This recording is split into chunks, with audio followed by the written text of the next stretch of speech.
Hi everyone, today we will talk about how to fix or how to solve Messenger get started. To know how to fix or how to solve Messenger get started, you should just go to settings like this. You will click. After that, in this page, you will go to click first. You will click here apps, default apps, app settings. Then when you will see this page, you will go down to find the application of Messenger. You will find here. Then here we will click Messenger. After that, in this page, you will go to click Force Stop.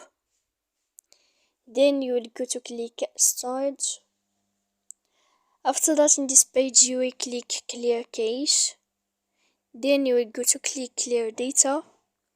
And after all that, when you will end this, you can turn off your Wi-Fi. So please don't forget to support us by like and subscribe. See you next time.